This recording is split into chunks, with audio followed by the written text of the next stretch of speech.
ช่วงนี้เราก็เป็นช่วงของการบวชสามเณรภาคฤดูร้อนปีนี้เอาไปเข้าโครงการเฉลิมพระเกียรตินะของอำเภอดอนมดแดงไปบวชเข้าโครงการเมื่อวันที่2 เมษายนที่ผ่านมาบวชผ่านมาแล้ว3 วันแล้ววันที่2ที่3ที่4ที่5เข้ามาแล้วพาบิณฑบาตได้3 วันแล้วท่านจงเป็นผู้มีความสุขมีอายุยืนเจริญสุขเจริญธรรมศรัทธาสาธุชนทุกท่านทุกคนเช้าวันนี้เป็นวันที่5 เมษายน 2568เป็นวันพระเป็นวันธรรมสวนะขึ้น8 ค่ำเดือน5สาธุชนทุกท่านทุกคนก็เข้าสู่วัดป่าหนองไฮในขณะนี้ก็เหมือนเดิมทุกครั้งที่ผ่านมาเป็นวันธรรมสวนะก็ฟังธรรมนิดหน่อยหรือว่ามากก็แล้วแต่เหตุการณ์เช้าวันนี้ก็จะมีเรื่องมาเล่าให้ฟังเรื่องราวที่เป็นไปก็คือเรื่องของความเป็นจริงความเป็นไปนั่นแหละความเป็นไปของธรรมชาติ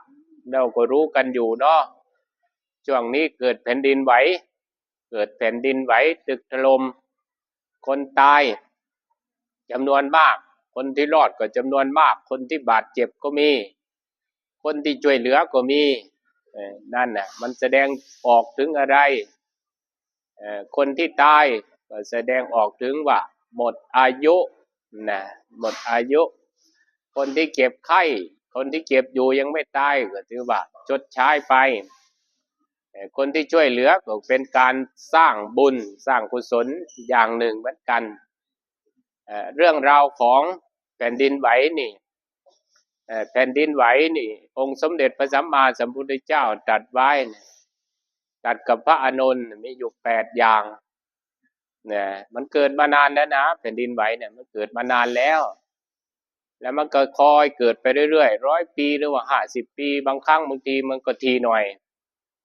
อย่างเมืองไทยของเรานี่มันดับไปนานแล้วดับไปนานแล้วมันจะมีภูเขาที่เรียกว่าเป็นภูเขาไฟภูเขาไฟมันดับไปนานแล้วแต่มันก็สามารถที่จะเกิดขึ้นได้อีกนะก็อะไรเพราะมันอยู่ในโลกอันเดียวกัน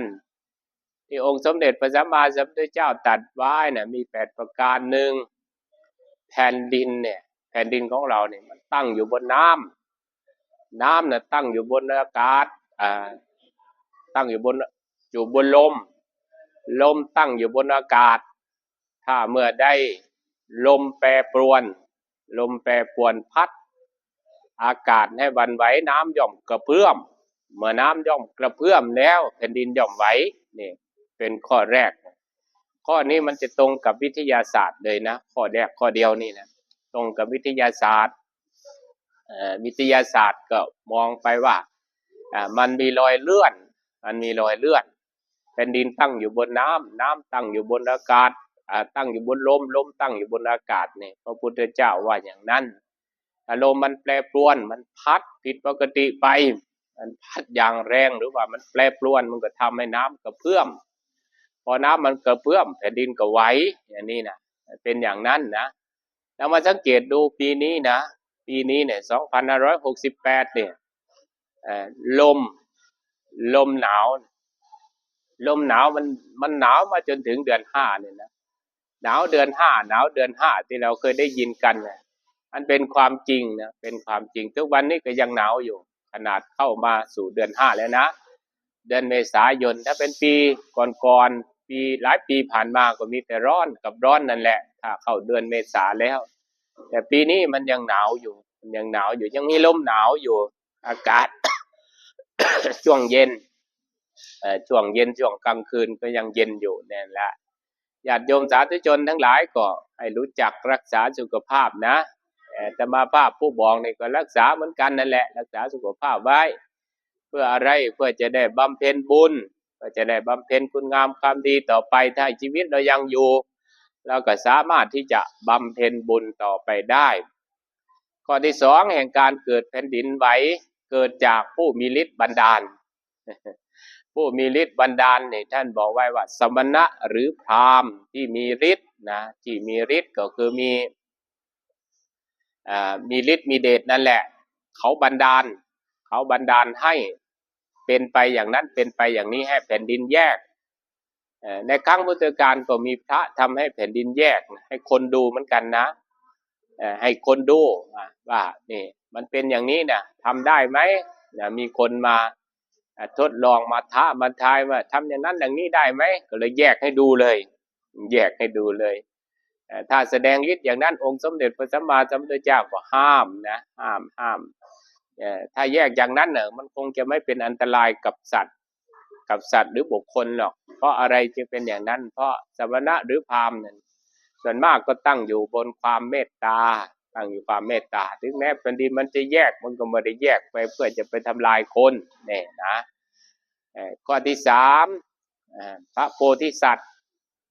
จุติเข้าสู่ครรภ์มารดานี่ก็แผ่นดินไหวข้อที่สี่ก็ประสูติออกจากครรภ์มารดาข้อที่สี่ข้อที่ห้าก็ตรัสรู้ธรรมข้อที่หกก็แสดงธรรมข้อที่เจ็ดปรงอายุสังขารข้อที่แปดเสด็จดับขันธปรินิพพานแผ่นดินย่อมไหวอันนี้ตัดกับพระอานนท์เนี่ยก็แสดงว่าพระพุทธองค์น่ะมองเห็นแล้วเหตุการณ์อย่างนี้มองเห็นแล้วทีนี้พวกเราทั้งหลายเห็นแล้วอย่างนี้มันมีภาพให้เราเห็นมีภาพให้เราดูแล้วเกิดความรู้สึกอย่างไรถ้าเป็นไปตามธรรมก็ความรู้สึกสลดสังเวชใจเป็นไปอีกอย่างหนึ่งก็ทำให้เรานั้นไม่ประมาทรีบเร่งขวนขวายสร้างบุญสร้างกุศลเอาไว้ถ้ามีบุญอยู่บุญช่วยบุญหนุนอยู่มันก็ยังจะไม่ตายนะมันก็ยังพอจะอยู่ได้ไปอีกแต่ถึงอย่างไรมันก็ที่สุดมันก็คือความตายนั่นแหละแต่ก่อนที่เราจะตายให้สร้างคุณงามความดีเอาไว้สร้างบุญสร้างกุศลเอาไว้นั่นแหละอย่าได้ประมาทนี่เป็นอย่างนั้นนะช่วงนี้เราก็เป็นช่วงของการบวชสามเณรภาคฤดูร้อนปีนี้เอาไปเข้าโครงการเฉลิมพระเกียรตินะของอำเภอดอนมดแดงไปบวชเข้าโครงการเมื่อวันที่2 เมษายนที่ผ่านมาบวชผ่านมาแล้ว3 วันแล้ววันที่2ที่3ที่4ที่5เข้ามาแล้วพาบิณฑบาตได้3 วันแล้วสามเณรปีนี้มีแต่ตัวน้อยๆ9 ขวบ10 ขวบ11 ขวบคนที่เคยบวชแล้วก็มีส่วนมากก็ไม่เคยมาบวชที่นี่บวชสามเณรมีประโยชน์อย่างไรแต่จะมองประโยชน์เนี่ยก็คือบวชจะเป็นสามเณรหรือเป็นพระก็ตามถ้าบวชคนหนึ่งบวชลูกบวชหลานเราคนหนึ่งคนอื่นๆก็พลอยได้บุญไปด้วยคนอื่นๆก็พลอยได้บุญไปด้วยอย่างพ่อก็ได้แม่ก็ได้ปู่ก็ได้ตายายก็ได้บุญด้วยเพราะอะไรจึงได้บุญด้วยเพราะว่าลูกเราบวชสังเกตเห็นนะสังเกตเห็นอยู่หลายครั้งหลายทีมาแล้วถ้าลูกบวชพ่อแม่ก็จะหมั่นทำบุญหมั่นเข้าวัดมันใช่บาตรอย่างนี้นะมันได้บุญหลายคนได้อย่างไรได้จากการบวชหรือไม่มันได้จากการกระทำของคนเหล่านั้นแหละที่เป็นพ่อเป็นแม่เป็นพี่เป็นน้องเป็นญาติเป็นมิตรสหายนั่นแหละได้ยินว่าลูกหลานบวชก็พอยินดีด้วยนะเห็นไหมพอยินดีด้วยมันก็เป็นมุทิตาพอยินดีเมื่อผู้อื่นได้ดีนั่นเห็นไหมมันก็เป็นอย่างนั้นทีนี้เมื่อบวชเข้ามาแล้วคนร้องไห้อยากจะบวชนะก็มีนะคนร้องไห้คิดถึงแม่ก็มีเหมือนกัน3 วันเนี่ยไม่เคยพลาดจากการร้องไห้เลย วันนี้ก็เลยถามอยู่แต่ยังไม่ตอบนะถามแล้วไม่ตอบว่าคิดถึงแม่หรือเป็นอะไรวันนี้ร้องไห้หรือยังเราถามนะยังไม่ตอบยากซะหน่อยร้องไห้วันหนึ่ง3 ครั้งวันหนึ่ง3 ครั้งแต่คนที่ร้องไห้เพื่อจะมาบวชนะร้องไห้ทั้งวันร้องไห้ทั้งวันอยากจะไปบวชวันไหนจะไปส่งเนี่ยคนนี้ก็มีเหมือนกันนะนี่ก็เลยมองเห็นบุญบารมีของแต่ละท่านแต่ละคนปฏิเสธไม่ได้บุญของคนจะบวชบุญของคนจะไม่บวชเนี่ยนี่มันปฏิเสธไม่ได้อย่างญาติโยมสาธุชนชาวโลกนี่แหละบางคนก็อยู่ด้วยความทุกข์ด้วยความลำบากอยู่กับสงครามอย่างตะวันออกกลางอย่างนี้แหละอยู่กับสงครามเดี๋ยวก็ลบกันทางนั้นเดี๋ยวก็ลบกันทางนี้นั่นเห็นไหมมันจะมีความสุขไหมมีความสุขหรอกมีแต่ความเดือดร้อนถ้าเป็นอย่างนั้นนะแต่ประเทศไทยของเราเนี่ยไม่มีสงครามอย่างนั้นแหละมีอะไรเกิดขึ้นมีเหตุเพศภัยอะไรเกิดขึ้นจะเป็นน้ำท่วมแผ่นดินไหวอะไรเราก็ช่วยกันนะเป็นลักษณะให้กำลังใจซึ่งกันและกันนั่นแหละเนี่ยมันเป็นความดีที่ไหนมีความดีที่นั่นแหละมีบุญที่ไหนมีความดีที่นั่นมีบุญมันเกิดขึ้นมันก็ประกอบไปด้วยการกระทำที่ดีกายดีวาจาดีใจดีมันเป็นบุญอันนี้ช่วงนี้ก็เลยพาลูกพระลูกเนรนี่แหละประพฤติปฏิบัติธรรมเช้าสายบ่ายเย็นนะเช้าสายบ่ายเย็นเช้าเนี่ยก็เอาไปแล้วแผ่เมตตาไปแล้วนั่งสมาธิแผ่เมตตาไปแล้วเตรียมตัวออกบิณฑบาตหลังจากบิณฑบาตฉันเสร็จแล้วก็เอาอีกด้วยการประพฤติด้วยการปฏิบัตินั่นแหละพระท่านสามเณรพี่เลี้ยงพระพี่เลี้ยงก็จะพานั่งสมาธิแล้วก็มีการแผ่เมตตาเนี่ยก็ช่วงไปหาเที่ยงไปก็พักผ่อนสักหน่อยถ้าไม่พักผ่อนก็ปลุกขึ้นมานั่งอีกนะถ้ามันหยอกกันมันเล่นกันมากก็ปลุกขึ้นมานั่งปลุกขึ้นมาเดินจงกรมอย่างนี้แหละให้มีเวลาปฏิบัติธรรมมากๆอย่างน้อยก็จะเป็นทุนของเขาว่าเกิดมาชาติหนึ่งได้บวชในพระพุทธศาสนาบวชเป็นสมณะบวชเป็นสามเณรบวชในพระพุทธศาสนามันเป็นทุนของเขาเขาจะต่อทุนได้หรือไม่นะมันขึ้นอยู่กับเหตุการณ์สถานที่หรือว่าเหตุการณ์ในเบื้องหน้าไม่สามารถที่จะรับรู้ได้ถ้าเขาเหล่านั้นน่ะไม่ทิ้งหลวงพ่อคนที่พูดอยู่นี่นะไม่ทิ้งหลวงพ่อรับรองว่าเขาเหล่านั้นจะไม่ตกไปในที่ชั่วอย่างเด็ดขาดเพราะอะไรเพราะหลวงพ่อเนี่ยสอนดีบอกให้กายดีบอกให้วาจาดีบอกให้ใจดีอันนี้นะตอนที่จะเดินขึ้นไปกุฏิเนี่ยครับมีสามเณรน้อยคนหนึ่งยังเหลืออยู่ก็เลยบอกว่าเอาบาตรไปเรียงกันให้มันสวยๆเรียงบาตรให้สวยๆนะเรียงบาตรให้สวยๆพับผ้าให้งามๆเนี่ยนี่ฝึกดีไหมนะฝึกดีนะเราอยู่กับลูกกับหลานของเราฝึกได้ขนาดนั้นไหมไม่ได้ทำไมไม่ได้เพราะเราก็มีแต่ตามใจนั่นแหละตามใจลูกจะทำอะไรก็ตามใจแม้แต่อาบน้ำเนี่ยยังไม่ได้ดูเลยนะไม่ได้ดูว่าลูกอาบน้ำเกลี้ยงหรือไม่เกลี้ยงนะถ้าเราดูจริงๆเนี่ยมันเกลี้ยงหรือไม่เกลี้ยงนะมันจะรู้นะพ่อแม่น่ะเป็นอย่างนั้นเป็นอย่างนั้นอาบน้ำบอกว่าให้ลูกไปอาบน้ำลูกก็ไปอาบน้ำมาแล้วก็ไม่ได้ดูว่ามันเกลี้ยงหรือไม่เกลี้ยงมันมีขี้ใครไหมตามคอตามขามันมีไหมอันนี้นะอันนี้เป็นเรื่องจริงนะเป็นเรื่องจริงอันนั้นก็ไม่ได้ว่าใครหรอกมันเป็นเรื่องจริงก็เลยเล่าให้ฟังก็อาบน้ำให้เขาก็ต้องอาบให้สะอาดนั่นแหละก็เลยพาพระท่านก็เลยพาทำรับผิดชอบตัวเองผ้าตัวเองก็ซักเองบาตรตัวเองก็ล้างเองกินเองล้างเองนั่นแหละรู้จักท่านก็บอกเอาดูเอาอยู่อย่างนั้นแหละช่วยกันดูอย่างนี้ล่ะเป็นการฝึกหัดปฏิบัติ ฝึกหัดปฏิบัติไปเมื่อฝึกหัดปฏิบัติไปแล้วเนี่ยต่อไปนี่ถ้าสมมติว่ามันฝึกได้ในระดับหนึ่ง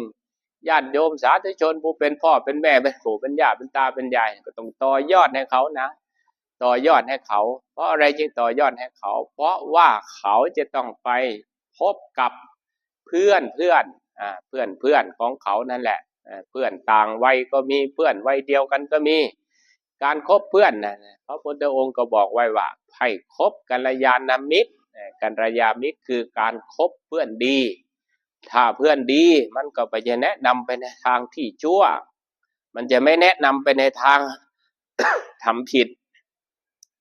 กฎกติกาหรือผิดกฎหมายบ้านเมืองก็จะแนะนำไปในเรื่องของการทำคุณงามความดีพากันทำความดีนะเพื่อนดีมันก็จะเป็นอย่างนั้นต่อยอดต้องรู้จักต่อยอดแต่พูดอีกอย่างหนึ่งก็คือมีวิสัยทัศน์นะพ่อแม่ให้เป็นคนมีวิสัยทัศน์มองลูกตัวเองให้มันออกว่าลูกเราน่ะมันมีนิสัยเป็นอย่างไรหรือมันเรียนเก่งด้านไหนควรที่จะสนับสนุนไปทางด้านใดเนี่ยอย่างนั้นแหละเราต้องมองให้มันขาดเรามองไม่ขาดบางทีลูกมันอยากจะทำอย่างหนึ่งเราก็อยากจะทำอย่างหนึ่งอย่างนี้แหละดูที่การกระทำของเขาด้วยเนี่ยลูกก็จะเป็นอย่างนั้นทีนี้พวกเราทั้งหลายนี่เป็นพ่อเป็นแม่เป็นปู่เป็นย่าเป็นตาเป็นยายนี่แหละหลังจากลูกหลานมาบวชแล้วก็มาสนับสนุน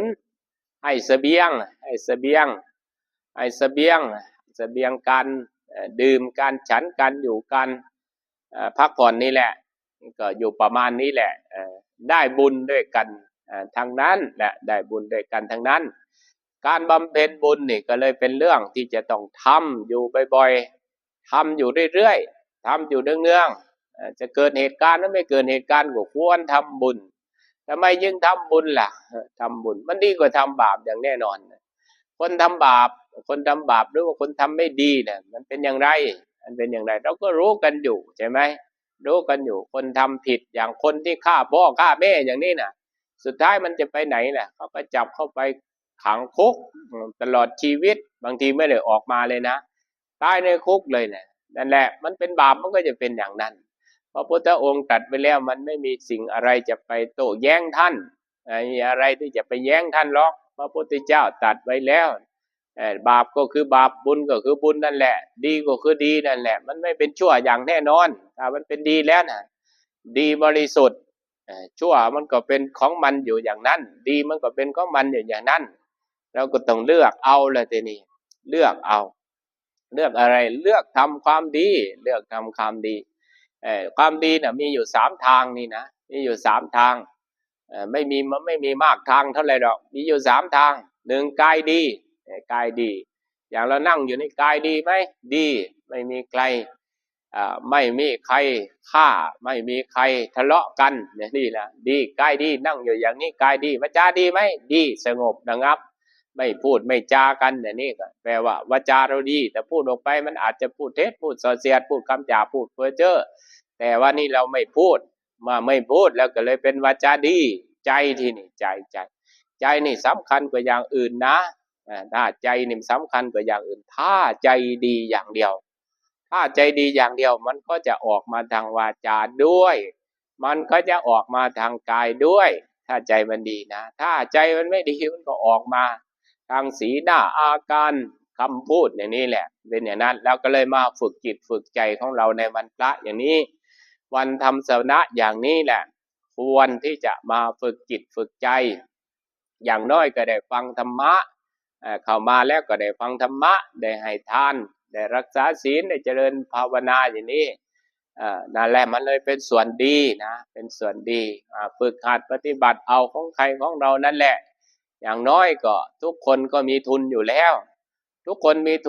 นะมีอะไรเป็นทุนของเรา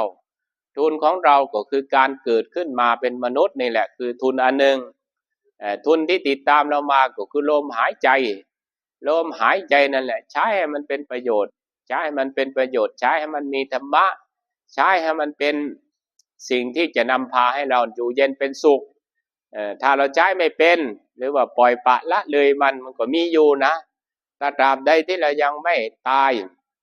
ลมหายใจมันก็อยู่กับเราแต่เราไม่ใช้ประโยชน์มันก็ไม่ใช้ประโยชน์เท่าที่ควรมันทำหน้าที่ของมันก็จริงอยู่แต่ไม่ใช้ประโยชน์ที่เท่าให้มันเท่าควรที่ควรมันก็จะเป็นลักษณะของปล่อยปละละเลยแต่ถ้าเราตั้งสติเอาไว้ที่ลมหายใจเข้าออกเนี่ยคือมีสติอยู่กับลมหายใจเข้าออกอย่างนี้มันก็เป็นการเพิ่มความดีในสิ่งที่มีอยู่ก็คือเพิ่มทุนให้แก่ตัวเองนั่นแหละเพิ่มทุนอย่างเราทำบุญนี่ก็เป็นการสร้างทุนนะเป็นการสร้างทุนอย่างหนึ่งเป็นการสร้างทุนอย่างหนึ่งสร้างทุนอะไรสร้างทุนอะไรทุนให้เรามาเกิดเนี่ยก็เป็นแล้วทุนที่เราจะต่อไปอีกก็มันไม่เหมือนกับการหาเงินเนี่ยทุกท่านทุกคนก็หากันอยู่ใช่ไหมหากันอยู่หาได้แล้วก็ใช้ไปหาได้แล้วก็ใช้ไปบางคนก็เก็บไว้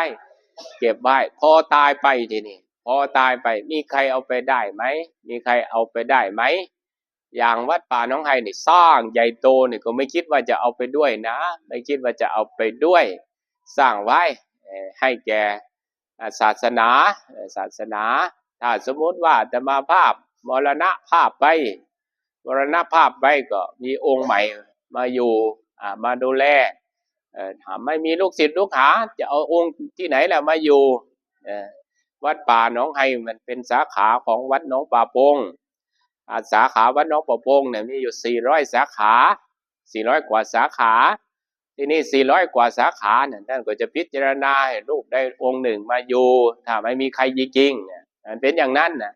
มันก็อยู่ได้อยู่ถ้าเป็นส่วนของวัตถุแต่ส่วนที่เป็นทรัพย์สมบัตินะสมบัติภายนอกเอาไปด้วยไม่ได้ใครตายก็เอาไปด้วยไม่ได้เอาไปด้วยไม่ได้แม้จะเอาให้ก็เอาไปไม่ได้จะเป็นเงินเป็นทองหรือว่าเป็นเรือกสวนได้นาทรัพย์สมบัติต่างๆไม่สามารถที่จะเอาไปได้แต่ส่วนที่มันจะตามเราไปได้นั่นก็คือบุญนะคือบุญหรือความดีนั่นแหละมันจะตามเราไปมันตามอย่างไรมันตามจิตตามใจของเรานะร่างกายสังขารเนี่ยมันตายมันพังมันสลายไปแต่จิตวิญญาณจิตน่ะมันยังเหลืออยู่ทำไมถึงบอกว่าจิตมันเหลืออยู่จิตมันก็จะไปเกิดในสถานที่ที่มาส่งไปอย่างคนทำบาปไว้มันก็จะไปสู่ส่วนที่เป็นบาปคนทำดีมันก็จะไปสู่ส่วนที่เป็นความดีอย่างนี้แหละนั้นเราจึงเห็นเป็นประจักษ์พยานเนาะเป็นประจักษ์พยานว่าคนเราเกิดขึ้นมาทำไมมันไม่เหมือนกันทำไมมันไม่กันทำไมมันไม่เหมือนกันมันมีคนจนใช่ไหมมันมีคนรวยใช่ไหมอันมีคนปัญญาดีใช่ไหมมันมีคนปัญญาทึบใช่ไหมนี่ก็เป็นสักขีพยานให้เราได้เห็นอยู่นั่นก็เพราะการสร้างบุญสร้างกุศลนี่แหละเพราะกรรมก็ว่าได้เพราะการกระทำก็ว่าได้ถ้าเป็นกรรมดีแม้ว่าเกิดมามันก็ยังจะเป็นผู้ดีอยู่เป็นผู้มีทรัพย์เป็นผู้รูปสวยรวยทรัพย์อย่างนี้เนี่ยเป็นผู้มีสติปัญญาดีก็เพราะทำมาด้วยการให้ทานด้วยรักษาศีลด้วยภาวนาด้วยนี่แหละ3อย่างนี้นะทุกท่านทุกคนเนี่ยมีอยู่ใช่ไหมทุกคนมีอยู่ใช่ไหมถามผมบอกว่ามีอยู่กายก็มีอยู่วาจาก็มีอยู่ใจก็มีอยู่นั่นแหละเอา3อย่างนี้แหละไปทำให้มันเกิดเป็นอย่างไรก็คือให้ทานถ้าไม่เคยให้ทานก็รีบเร่งขนขวายเอาเวลาที่มันมีโอกาสนะมีโอกาสอย่างพระสงฆ์ท่านออกบิณฑบาตอย่างนี้ก็เป็นโอกาสที่เราจะได้ให้ทานหรือวันพระอย่างนี้ก็เป็นโอกาสที่เราจะได้ให้ทานด้วยรักษาศีลก็คือรักษากายวาจานะรักษาศีลไม่ใช่ว่าจะต้องไปขอกับพระหรอกขอให้รักษากายวาจาของเรานั่นให้มันดีมันก็ไม่มีโทษเท่านั้นแหละมันก็ไม่มีโทษนี่ศีลทานภาวนาก็คือภาวนาก็คือตัวรักษาใจตัวรักษาใจที่เราคอยฟังนั่นแหละว่าลมหายใจของเรามันมีอยู่นะเอาลมหายใจนี่นะเอาลมหายใจนี่แหละมันเป็นลักษณะของสร้างสติที่ลมหายใจเข้าออก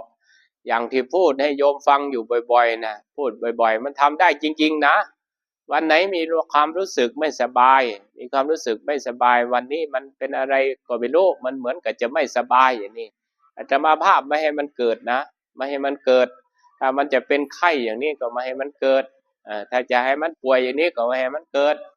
ไม่ให้มันเกิดทำอย่างไรสกัดมันไว้โดยลมหายใจสกัดมันไว้โดยลมหายใจสกัดอย่างไรหายใจเข้าลึกๆแล้วก็กั้นไว้กลั้นไว้นับ1 2 3 4 5 6 7 8 9 10แล้วก็ปล่อยออกทางปากทั้งนี้ทั้งนั้นให้มันอยู่กับสตินะให้มันมีสติรู้อยู่ว่าลมเข้าลมออกนั่นนะทำไปมันเพลินที่นี่เมื่อมันเพลินนะก็อาการที่กลั้นเนื้อกลั้นตัวมันจะเป็นไข้หายไปนะหายไปเมื่อวานนี้ก็พูดกับพระอยู่ตอนเย็นนะตอนเย็นพูดกับพระอยู่ว่าวันนี้หลวงพ่อไม่รู้สึกเป็นอะไรสงสัยอากาศมันเปลี่ยนบ่อย